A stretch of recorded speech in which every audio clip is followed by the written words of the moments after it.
ლისის ტბაზე Skoda Open Ride თბილისი 2026 გაიმართა, რომლის ოფიციალური პარტნიორიც TBC Leasing-ი გახლავთ. ღონისძიებამ ველომოყვარულები დამწყებიდან პროფესიონალამდე ერთ სივრცეში გააერთიანა. მსვლელობა საგზაო ფორმატში ჩატარდა და 4 კატეგორიად იყო დაყოფილი. პროფესიონალებმა შეჯიბრის ფორმატში იასპარეზეს, ხოლო დანარჩენი მონაწილეები კი ღონისძიებაში მსვლელობის რეჟიმში ჩაერთვნენ.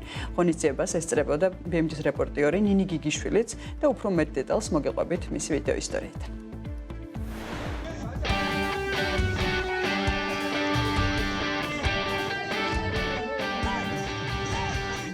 ლისის ტბის მიმდებარე ტერიტორია ზაფხულის პირველ შაბათს ველოსპორტის მოყვარულების თავშეყრის ადგილად გადაიქცა. Skoda Open Ride თბილისი 2026-მა ასობით მონაწილეს უმასპინძლა და სხვადასხვა ასაკისა და გამოცდილების ველომოყვარულები ერთ სივრცეში გააერთიანა. ღონისძიების მთავარი მიზანი ჯანსაღი ცხოვრების წესისა და ველოკულტურის პოპულარიზაცია იყო. წლევანდელი Open Ride 4 კატეგორიაში გაიმართა: ქალების, კაცების, ბავშვებისა და პროფესიონალების. მოყვარულებმა ლისის ტბის გარშემო მარშრუტი მსვლელობის ფორმატში გაიარის, პროფესიონალებმა კი გამარჯვებისთვის იასპარეზეს. ღონისძიებაში წელს მოზარდებიც აქტიურად ჩაერთნენ, რაც ორგანიზატორების შეფასებით საქართველოში ველოსპორტის მზარდი პოპულარობის კიდევ ერთი დასტურია. უკვე მეოთხე წელია ჩვენი კომპანია ატარებს აღნიშნულ სახის ტურნირს, როგორც პროფესიონალებს, ასევე მოყვარულებს შორის. ჩვენთვის ძალიან სასიამოვნოა, რომ ყოველწლიურად იზრდება მონაწილეების რაოდენობა. დღევანდელ დღეს დაახლოებით 200 მონაწილემდეა დარეგისტრირებული.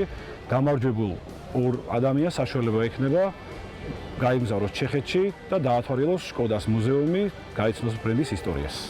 Skoda Open Ride თბილისი 2026-ის ოფიციალური პარტნიორი TBC Leasing-ი იყო. როგორც მწვანე ინიციატივებისა და მდგრადი განვითარების მხარდამჭერი კომპანია, TBC Leasing-ი ღონისძიების მთავარ გზავნილს ჯანსაღი ცხოვრების წესის პოპულარიზაციასა და ველოსპორტის წახალისებას შეუერთდა. ორგანიზატორების თქმით, მსგავსი აქტივობები სპორტულ ღონისძიებაზე ბევრად მეტია. ისინი ადამიანებს აერთიანებს, ეკომეგობრული ტრანსპორტის გამოყენებას ახალისებს და ჯანსაღი ცხოვრების წესის მნიშვნელობაზე ამახვილებს ყურადღებას. სწორედ ამ იდეის გარშემო დაიგეგმა წლევანდელი Skoda Open Ride თბილისი, რომლის ორგანიზებაზეც კომპანია Sparkle Moments-მა იზრუნა. კომპანიის შეფასებით ღონისძიება მონაწილეთა რაოდენობითა და მასშტაბით ერთ-ერთი ყველაზე წარმატებული იყო.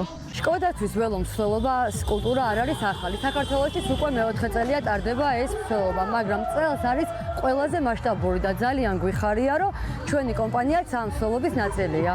ღონისძიების დასასრულს პროფესიონალთა კატეგორიაში გამარჯვებულები სპეციალური პრიზებით დაჯილდოვდნენ, ხოლო გათამაშების გზით მთავარი პრიზის ჩეხეთში ორკაციანი მოგზაურობის მფლობელიც გამოვლინდა. თუმცა ორგანიზატორების შეფასებით დღის მთავარი მონაპოვარი მხოლოდ პრიზები არ ყოფილა. ლისის ტბაზე შეკრებილმა ასობით ადამიანმა კიდევ ერთხელ დაამტკიცა, რომ ველოსპორტი და აქტიური ცხოვრების წესი სულ უფრო მეტ ადამიანს აერთიანებს. ღონისძიება კი, რომელიც უკვე ტრადიციად იქცა, ორგანიზატორების თქმით მომავალშიც გააგრძელებს ველოსაზოგადოების გაერთიანებას, ჯანსაღი ცხოვრების წესის პოპულარიზაციასა და საქართველოში ველოკულტურის განვითარების ხელშეწყობას.